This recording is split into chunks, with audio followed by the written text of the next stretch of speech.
آداب، یہ ہے ذرا ہٹ کے، میں ہوں وسعت اللہ خان۔ جیسا کہ آپ کے علم میں ہوگا کہ آج پوری دنیا میں جبری طور پہ گمشدہ افراد کا عالمی دن منایا جا رہا ہے 30 ستمبر۔ اس سلسلے میں دنیا بھر میں مختلف طرح کی تقریبات ہوئی ہیں۔ پاکستان میں بھی وفاقی دارالحکومت اسلام آباد اور کراچی سمیت کئی جگہ سول سوسائٹی نے مظاہرے کیے ہیں اور چھوٹی موٹی ریلیاں بھی ہوئی ہیں۔ اور اسلام آباد کے مظاہرے میں جو کافی انٹرسٹنگ بات تھی اور جس کا خیر مقدم بھی کرنا چاہیے، منسٹر فار ہیومن رائٹس شرین مزاری صاحبہ نے بھی شرکت کی اور وہاں آتے انہیں یہ بھی کہا کہ جی میں نے پہلے بھی ان مظاہروں میں شرکت کی ہے اور اب کیونکہ میں وزیر بن گئی ہوں اس کا یہ مطلب نہیں ہے کہ میں ان مظاہروں میں شرکت کروں گی بلکہ اور بھرپور شرکت کروں گی۔ انہوں نے یہ بھی کہا کہ اس حکومت کا یعنی پی ٹی آئی کی حکومت کا ہمیشہ موقف رہا ہے کہ جو victims of enforced disappearance ہیں ان کو پروڈیوس کیا جائے، اور بھی بہت باتیں کی ہیں اور اپنا جو کہا تھا کہ جو ان کی پارٹی کا موقف ہے وہ ابھی تک وہی ہے، اور وہ کیا ہے آپ خود ہی شرین مزاری صاحبہ سے ہی سنیں۔ کسی نے قانون توڑا ہے اس کو قانون کے دائرے میں لائیں، اس کو کورٹ میں لے کے جائیں، اس کو چارج شیٹ کریں، لیکن کسی کو حق نہیں بنتا آئین کو توڑے اور اپنے شہریوں کو غائب کر دے۔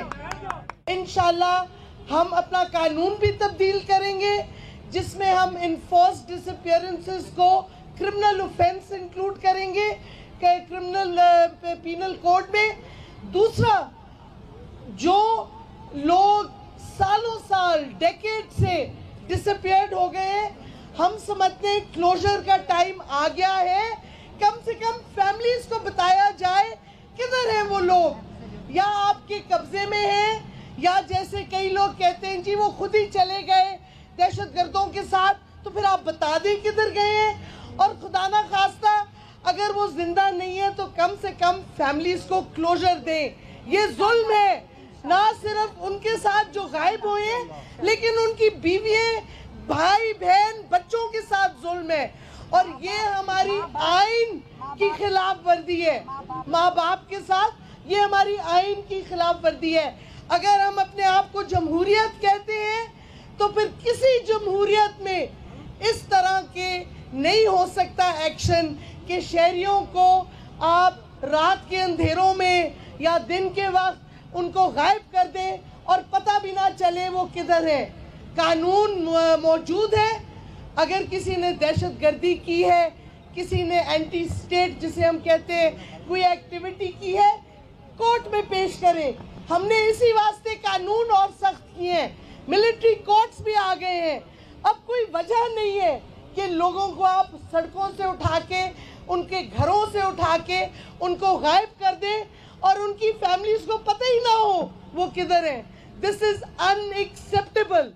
جی، تو آپ نے سنا، کافی کمپلیٹ اور کافی کنسائز بات بھی کی ہے۔ اچھا، ڈس اپیئرنس مسنگ پرسنس پر پچھلے 2 دنوں سے سینٹ میں بھی بات ہو رہی ہے، especially in the chairman of the missing persons committee justice Javed Iqbal نے بھی بات کی، اور جب تک یہ قانون سازی کی جو بات کی ہے تو ایک خوشی کی بات ہے کہ سینٹ کی جو کمیٹی ہے آن ہیومن رائٹس ان کے چیئرمین نے یہ اپروول بھی دیا ہے، اور in fact ministry of human rights کو 1 مہینہ دیا ہے کہ آپ کرمنلائز کریں انفورسڈ ڈس اپیئرنسز کو۔ ایک جو ہے پرسوں جیسے لاڑکانہ سے ایک لیکچرر کو اٹھایا گیا، عیسیٰ میمن صاحب، اس پہ بھی خاصی کل بھی مظاہرے ہوئے، آج صبح بھی ہوئے، بہرحال انہیں اب چھوڑ دیا گیا ہے، جو اچھی بات ہے۔ اچھا، سینٹ کی جو آپ نے بات کی نا کہ اس میں جسٹس ریٹائرڈ جاوید اقبال جو اس وقت اعزازی چیئر پرسن ہیں لاپتہ افراد کی بازیابی سے متعلق کمیشن کے، انہوں نے خاصی کمپریہنسو بریفنگ وہاں دی۔ جو اعداد و شمار ہیں ظاہر ہے کہ ہر ایک کے اس ملک میں مختلف ہیں، جاوید اقبال سے لے کے ایچ آر سی پی تک اور مسنگ پرسنس کو بازیاب کرانے کی جو این جی اوز ہیں ان تک بہت زیادہ فرق ہے، یعنی 5,000 سے لے کے 40,000 تک بات پہنچتی ہے۔ لیکن چونکہ یہ آفیشلی انہوں نے کہا تو میں اس لیے کوٹ کر رہا ہوں کہ ان کے بقول، جاوید اقبال کے بقول 2011 سے اب تک 5,200 کیسز سامنے آئے ہیں، 2636 افراد جو ہیں وہ بازیاب ہوئے یا ان کے کیسز سیٹل ہو گئے، لیکن پچھلے مہینے تک 3462 کیسز ابھی تک پینڈنگ میں ہیں، اور اس سال بقول جسٹس جاوید اقبال اب تک 687 افراد لاپتہ ہوئے ہیں، جو گزشتہ برس 850 کے لگ بھگ جو لاپتہ ہوئے تھے ان سے قدرے کم ہیں۔ پھر انہوں نے ایک بات کی جس پہ خاصے لوگوں نے حیرت کا بھی اظہار کیا کہ بلوچستان میں سب سے کم یعنی 131 افراد کے ان کے پاس فگرز ہیں جو ڈس اپیئر ہوئے ہیں، زیادہ تر جو ہیں بقول ان کے ذاتی دشمنیوں کی بنیاد پہ بھی اغوا کر لیے جاتے ہیں، بقول ان کے وہ بلوچستان کے چپے چپے کو جانتے ہیں۔ لیکن جو بلوچستان نیشنل پارٹی کے سربراہ اختر مینگل، انہوں نے اس سے پہلے قومی اسمبلی میں ایک بڑی لمبی فہرست پیش کی، اور پی ٹی آئی کے ساتھ جو ان کا معاہدہ ہوا ہے مرکز میں تعاون کا، اس کی بھی ایک بنیادی شق یہ ہے کہ جو جبری طور پہ ڈس اپیئر افراد ہیں تو اب یہ سلسلہ بند ہونا چاہیے، جس سے پی ٹی آئی نے بظاہر اتفاق کیا ہے۔ جاوید اقبال کا یہ کہنا ہے کہ مسئلے کو سیاسی انداز میں استعمال کیا جا رہا ہے اور پارلیمنٹ جو ہے اس سلسلے میں قانون سازی نہیں کر رہی، لیکن اور بھی 2-3 چیزیں ہیں کہ جیسے وکلاء ہیں وہ گھبراتے ہیں، کئی ورثہ کے پاس ٹھوس ثبوت ہیں مگر وہ پیش کرنے سے گھبراتے ہیں، انہیں دباؤ اور دھمکیوں کا سامنا رہتا ہے۔ اچھا، یہ واقعات صرف علیحدگی پسندوں یا شدت پسندوں تک محدود نہیں ہیں، اب اس میں سول سوسائٹی کے بھی بعض لوگ آ رہے ہیں، صحافی ہیں، بلاگر ہیں، تو بہت سارے لوگ آ رہے ہیں۔ اسلام آباد ہائی کورٹ نے فیصلہ دیا، جہاں تک عدالتوں کا تعلق ہے، کچھ دن پہلے کہ جی معاوضہ دیا جائے ان لوگوں کو جب تک کہ وہ بازیاب نہیں ہو سکتے، ان کی فیملیز کو، لیکن اس کے خلاف سپریم کورٹ میں وزارت داخلہ چلی گئی اپیل کرنے اور وزارت دفاع چلی گئی۔ اب مجھے نہیں پتہ اس کی وجہ کیوں پیش آئی ہے۔ ثاقب نثار صاحب ہیں، انہوں نے خصوصی سیل بنانے کا حکم دیا سپریم کورٹ کے تحت، اب تک وہ سیل بنا نہیں بنا، اس کی کیا صورتحال ہے کوئی نہیں جانتا۔ بظاہر ایسا لگتا ہے کہ ہر ادارہ دوسرے ادارے پہ الزام ذمہ داری ڈال دیتا ہے کہ تسی قانون نہیں بنایا، تسی عمل نہیں کرایا، تسی یہ نہیں کیتا وہ نہیں کیتا۔ اب مسئلہ یہ کہ شیریں مزاری صاحب نے یہ بہت اچھی باتیں کی ہیں یہاں میں یہ ایکسپیکٹ کرتا ہوں کہ شیریں مزاری کے ہوتے ہوئے پاکستان جبری گمشدگی سے ہر شہری کے تحفظ سے متعلق جو بین الاقوامی کنونشن ہے کم از کم اس کی توثیق ضرور کر دے، وہ کئی سالوں سے پینڈنگ چلی آ رہی ہے۔ تو اگر آج کا دن ہے تو اس کا سب سے اچھا پھل یہی ہوگا کہ کم از کم اس کنونشن کی توثیق کر دے پاکستان۔ بالکل۔ تو ایک وقفہ لے لیتے ہیں اور اس کے بعد ایک اور موضوع ہے لوٹی ہوئی دولت کیسے لٹائی جائے گی۔ ہاں،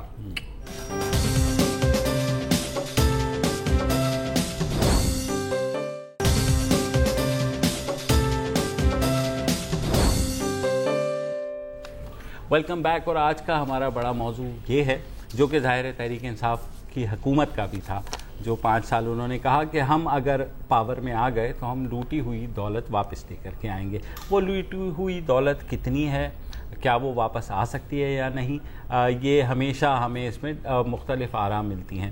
آج ہمارے ساتھ ہم نے اپنی مدد کے لیے، کیونکہ شاید ہمیں اتنی انڈرسٹینڈنگ نہیں ہے، ہمارے ساتھ ڈان اخبار کے جو بزنس ایڈیٹر ہیں خرم حسین، وہ بھی ہمارے ساتھ موجود ہیں، اور ہمارے ساتھ موجود ہیں وزیر اعظم کے معاون خصوصی بیرسٹر شہزاد اکبر صاحب، جن کو وزیر اعظم عمران خان نے یہ ٹاسک دیا ہے کہ جناب وہ جائیں ملکوں اور پتہ کریں کہ کتنی دولت ہے اور واپس لے کر کے آئیں۔ السلام علیکم شہزاد۔ جی السلام علیکم۔ اچھا شہزاد، سب سے پہلے تو بہت سی ڈفرینٹ جو ہے نا فگرز آتی رہی ہیں، کبھی کوئی کہتا ہے 200 ارب ڈالر باہر ہیں، کوئی کہتا ہے 300 ارب ڈالر باہر ہیں، اس میں ظاہر ہے فردر کیٹیگرائزیشن بھی ہوتی ہے۔ یہ جو لوٹی ہوئی دولت کا لفظ استعمال کرتے ہیں سیاستدان، اس کی ہمیں کوئی آپ اماؤنٹ دے سکتے ہیں، کیونکہ آپ نے تھوڑا ورک کیا ہے، ابھی لاسٹ ویک آپ یو کے بھی گئے تھے۔ یہ اصل میں جو لوٹی ہوئی دولت ہے، اس کے لیے تو سب سے پہلے جو ہماری ٹاسک فورس بنائی گئی ہے کیبنٹ کے اپروول کے ساتھ، اس کا نام جو ہم نے استعمال کیا ہے وہ ان لافل ایسٹس ابراڈ ہیں۔ دیکھیے یہ 2 طرح کی رجیمز ہیں جس کے اندر آپ نے یہ پیسہ ٹریس کرنا ہے۔ پہلے میں آ جاتا ہوں فگر کے اوپر۔ دیکھیے یہ فگر جو ہے، ابھی چونکہ میں پچھلے 1 ہفتے سے ڈفرینٹ جو ہمارے ٹاسک فورس کے اندر تمام پاکستان کے جو لا انفورسمنٹ ایجنسیز بھی ہیں، ڈپارٹمنٹس بھی ہیں، جس میں FBI بھی ہے، اسٹیٹ بینک آف پاکستان ہے، نیب ہے، FIA ہے، آڈیٹر جنرل پاکستان کا ہے، اسٹیٹ بینک آف پاکستان ہے، فورن افیئرز ہے، منسٹری آف لا ہے، تاکہ جس کسی کا بھی جو آپ کے فورن میں جو پیسے ہیں یا کیسز ہوتے ہیں یا منی لانڈرنگ ہے، تمام آرگنائزیشنز کو شامل کیا گیا. اور تمام بریفنگز لینے کے بعد اور پیپرز دیکھنے کے بعد یہ چیز سامنے آئی ہے کہ یہ 200 اور 280 ارب دو فگرز ہیں. یہ ایک سمری کے نتیجے میں سامنے آئے تھے جو 2013 میں سب سے پہلے موو کی گئی تھی، جس کے اندر فائنانس منسٹر 200 ارب ڈالر یا 280 ارب ڈالر میں just wanted to be clear کہ ڈالرز میں ہے یہ. جی ڈالرز میں ہے، اور یہ پہلے 200 ارب ڈالر کا فگر اس سمری میں موو ہوا. اور اس کے بعد اس سمری کے بعد جو اس وقت کے FBR کے چیئرمین تھے، اور یہ بات بڑی عجیب سی ہے کیونکہ وہ سمری میں میری خواہش ہوگی میں کچھ دنوں میں عوام کے سامنے لاؤں کہ ایک سمری میں اس کے نیچے ایک اخبار کا ایک تراشا تھا کہ یہ ہمیں 200 ارب کی فگر سوئٹزرلینڈ کے کسی بینکر نے ہمیں بتلائی ہے. اور اس کے بعد دوسرے صاحب جو تھے وہ FBR کے چیئرمین تھے، اور انہوں نے کہا کہ نہیں انہوں نے مجھے 280 ارب بتائی ہے. اس تراشے کو بھی اس سمری کے ساتھ لگا دیا گیا اور اپروو کر دیا گیا. اور یہ کہا گیا کہ جی یہ ہے، اس کے اوپر ہمیں یہ جو ایک ٹیکس کی رجیم ہے جس کے اندر آپ فورن ایسٹس کے اوپر ڈوئل ٹیکسیشن کے تحت ایک ٹیکسیشن لگا سکتے ہیں by the country of origin. اس کے بائی لیٹرل ایگریمنٹس بھی ہیں اور ملٹی لیٹرل ٹریٹیز بھی ہیں.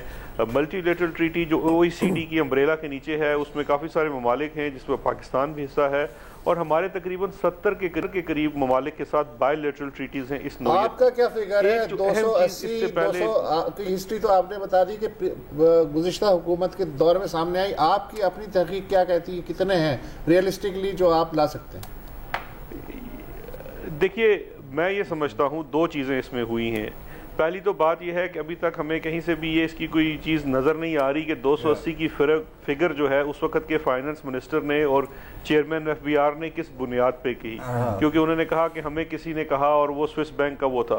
اب اس وقت جو معاملہ ہے وہ سب سے بڑا یہ ہے کہ میں یہ ازیوم بھی کر لیتا ہوں کہ یہ 280 ارب یا 200 ارب کی فگر درست تھی، تو جس ٹریٹی کے تحت آپ کو یہ انفارمیشن ملنی تھی سوئٹزرلینڈ سے، اس میں بھی اتنا بڑا ہمارے ساتھ دھوکہ ہوا کہ وہ ٹریٹی 2013-14 میں نیگوشیٹ ہونی شروع ہوئی، اور FBR کے جس ڈیلیگیشن نے وہ جو ٹریٹی نیگوشیٹ کر کے سائن کر کے واپس آ گئے، اور پھر ہمیں آیا کہ نہیں ہم نے اس کو ری نیگوشیٹ کرنا ہے کیونکہ وہ فلانی کلاس کے اندر ہم فلان چیز ڈالنا چاہتے ہیں. اور اس پروسیس کو 4 سال لگائے گئے، اور جن لوگوں نے سب سے پہلی ٹریٹی نیگوشیٹ کی تھی ان کے اوپر ایک کارروائی کر کے ان کے اوپر محکمانہ کارروائی کا بھی آغاز کر دیا. مختصراً یہ ہے کہ اس تمام چیز کے دوران آپ نے کیا یہ کہ ایک تو چیز باہر آ گئی کہ پاکستان کی سوئٹزرلینڈ سے بائی لیٹرل ٹریٹی ہونے جا رہی ہے، لیکن جب تک وہ کنکلوڈ نہیں ہوتی اور ریٹیفائی نہیں ہو جاتی دونوں ممالک سے تو اس کو نافذ العمل نہیں ابھی آپ کو دے رہے ہیں. سر صحیح استاد صاحب ایک سوال ہے آپ سے، جس ٹریٹی کا آپ ذکر کر رہے ہیں یہ avoidance of double taxation treaty تو نہیں ہے؟ جی یہ بالکل avoidance of double taxation treaty ہے جو پاکستان اور سوئٹزرلینڈ. ہاں، اور وہ تو میں خیال ہے کہ انہی ٹرانزیکشنز کو کور کرے گی جو جنوری 2018 کے بعد کی جائیں گی. بائی دا وے ریویژن میں میں خیال نہیں قرب صاحب، یہ اصل میں یہ تھوڑی سی میں اس میں تصحیح کر دوں. اس میں دو چیزیں ہیں. ایک ہماری OECD کی ملٹی لیٹرل ٹریٹی ہے جس کا پاکستان حصہ ہے، اور اس کا نفاذ 1 ستمبر 2018 سے ہوگا. اور جو دوسری ٹریٹی ہے وہ بائی لیٹرل ٹریٹی ہے سوئٹزرلینڈ کے ساتھ، جو ابھی تک ہم نے ریٹیفائی کر دی ہے، سوئٹزرلینڈ نے ریٹیفائی نہیں کی، لیکن اس کے اندر ڈیٹ کا ذکر نہیں ہے. تو اب اس کے اندر جب چونکہ ڈیٹ کا ذکر نہیں ہے اور اس کے اندر جو امپورٹنٹ کلاز ہے وہ ہے ایکسچینج آف انفارمیشن کی. اس میں ایک کیویٹ ضرور ہے اس ٹریٹی کے تحت کہ اس ٹریٹی کے تحت جو انفارمیشن ملے گی وہ صرف ٹیکس پرپزز کے لیے استعمال ہو سکے گی. تو ایک کلیئرٹی یہ بڑی ضروری ہے کہ آپ کی دو رجیم سے اگر آپ مجھے تھوڑا سا موقع دیں. ایک تو وہ ہے جہاں پہ آپ کے پاس ایویڈنس موجود ہے کہ یہ ان لافل منی ہے، لوٹڈ منی ہے، کسی کرپشن کے نتیجے میں ہے، ڈرگز ہے، نارکوٹکس ہے، یا کسی اور جرم کے نتیجے میں باہر پڑی ہوئی ہے، تو وہ تو آپ پورا پیسہ واپس لا سکتے ہیں. دوسرا اس کا سیگمنٹ وہ ہے جہاں پہ ٹیکسیشن ہونی ہے، اور وہ taxation in international either bilateral treaties اور ملٹی لیٹرل ٹریٹیز کے تحت آپ ٹیکسیشن کر سکتے ہیں. لیکن وہ بھی ایک کنسیڈریبل سم بن جاتا ہے. اس پہ کنڈیشن یہ ہے کہ آپ کو وہ انفارمیشن کی رسائی ہو جائے. اس میں بھی کچھ باٹل نیکس ہمیں نظر آئے ہیں ٹاسک فورس کو, جس کے اوپر ہنگامی بنیادوں پہ انشاءاللہ کام شروع ہوگا, اور اس میں ہمیں پوری سپورٹ ہوگی پرائم منسٹر آفس کی بھی اور منسٹری آف فارن افیئرس کی, کیونکہ اس میں بڑے چھوٹے چھوٹے ایشوز ہیں. بہت ساری ہماری جو IMLA کی رجیم ہے پاکستان میں نہیں ہے, اس کو اسٹیبلش کرنا ہے, اور وہ بھی بہت چھوٹا سا معاملہ ہے, وہ امیڈیٹلی کیا جا سکتا ہے. یہ وہ فریم ورک ہے جس ابھی تک آپ کو رفلی آئیڈیا نہیں ہے کہ کتنا. اچھا جہاں تک یہ جو اگر آپ آئیڈیا مجھے کہیں. جی دیکھیے جو فگر ہے, جو پہلی حکومت نے یہ فگر دی تھی, وہ فگر انہوں نے کسی فیکٹس اور فگرز کے بغیر دی تھی. اس فگر کو معلوم کرنے کا آپ کو تب بھی پتہ چلے گا جب آپ کو اس انفارمیشن کی رسائی ہو جائے گی, اور وہ رسائی آپ کو ایک ٹریٹی کے تحت. جی, اور وہ فگر کہاں سے آئی تھی؟ کیونکہ 200 ارب کی جو بات ہے یہ آج سے نہیں ہو رہی, جیسے انہوں نے صحیح بولا ہے, یہ سالوں سے ہو رہی ہے. اور 2014 میں if I remember correctly, آپ نے ایک نمبرز گیم یا ایسے کوئی, میں ٹائٹل مجھے ایگزیکٹلی یاد نہیں ہے, آپ نے اس کے اوپر ایک آرٹیکل لکھا تھا. تو شاید یہ والا نمبر ہر 1-2 سال کے بعد نا ہم سب کے گلے لگ جاتا ہے آ کے. اس کی بنیاد یہ ہے کہ ابھی جیسے شہزاد صاحب نے کہا ہے کہ ان کو ایک سمری ہے 2013 میں لکھی گئی ہے دین FPR چیئرمین کی طرف سے, اور کیبنٹ کو سبمٹ کی گئی تھی, اور اس میں یہ والا فگر موجود تھا. شہزاد صاحب نے کہا ہے کہ اس سمری میں یہ لکھا ہے کہ سوئس بینک کے ایک ڈائریکٹر نے ہمیں یہ بتایا, ایکچولی یہ درست نہیں ہے. اس سمری میں جو لکھا ہے وہ یہ ہے کہ it is assumed there is $200 billion as reported in various newspapers. اچھا, تو various newspaper reports کو سائٹ کر کے FBR چیئرمین صاحب نے کہا ہے کہ میں نے اخبار میں کہیں پڑھا ہے کہ ایک کوئی سوئس بینک کے ڈائریکٹر صاحب ہیں, اور ایک سوئس فورن منسٹر, گزشتہ فورن منسٹر صاحبہ ہیں, انہوں نے کہا ہے کہ اتنے پیسے موجود ہیں سوئٹزرلینڈ کے بینکس میں الون. اب مسئلہ یہ پیدا ہوتا ہے کہ جب آپ وہ کوٹس جو ہیں ان کو ڈھونڈنا شروع کریں, اور میں نے اس میں کافی وقت لگایا, وہ اوریجنل سورس نظر آتی نہیں ہے کبھی. All I find are articles about the yes, بالکل وہ گھوم رہی ہے. ابھی تو نواز شریف کے $4.5 ارب انڈیا سے بھی لانے ہیں. ابھی تو وہ والا 2014 میں انہوں نے لکھا ہے, پچھلے ماہ عباس ناصر نے لکھا, ابھی تک وہ کوٹ نہیں ملتا کسی. اچھا, ایک وقفہ لے لیتے ہیں نیوز اپڈیٹس کا, پھر شہزاد اکبر صاحب سے بڑھیں گے. We'll come after a break.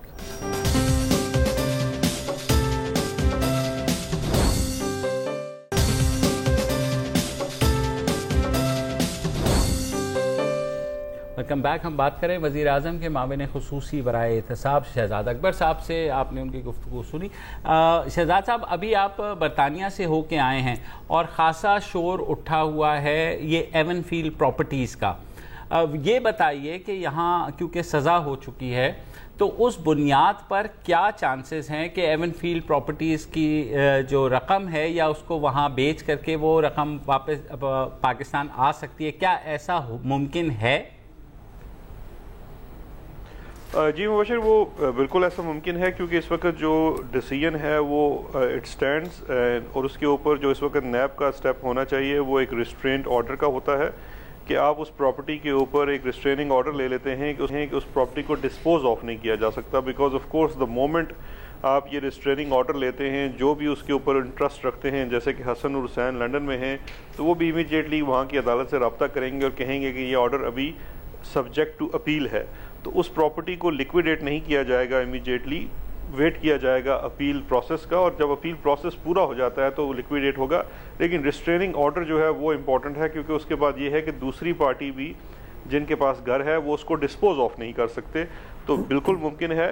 اچھا شہزاد, سوری میں اسی میں ایڈ کرتا ہوں, گزشتہ کچھ ہفتوں میں بڑی خبریں آئیں کہ برطانیہ نے ہم کو تفصیلات دے رہا ہے جو بھی ایسی پراپرٹیز پاکستانیوں کی ہیں اس بارے میں, اور جو وہاں پر لوگوں نے بنائی ہوئی ہیں, کیا وہ ٹیکس پرپزز کے لیے ہوں گی, یا اس میں سے بھی جو ہے یہ لوٹی ہوئی دولت ہم کیسے ڈٹرمن کریں گے؟ جی وہ جو ہیں وہ ٹیکس پرپزز والی نہیں ہیں, وہ لا انفورسمنٹ کے درمیان معلومات کا تبادلہ ہے, اور وہ اوپن ہیں. کیونکہ ایک جو چیز 2016 کے بعد سے ہوئی ہے وہ برطانیہ میں بھی ان ایکسپلینڈ ویلتھ آرڈر ہے, جس کی بنیاد کے اوپر اگر پاکستان کسی شخص کے بارے میں معلومات فراہم کرتا ہے برطانیہ کو, تو وہاں پہ اپنے طور پہ بھی کچھ ایکشن انیشیٹ کر سکتے ہیں.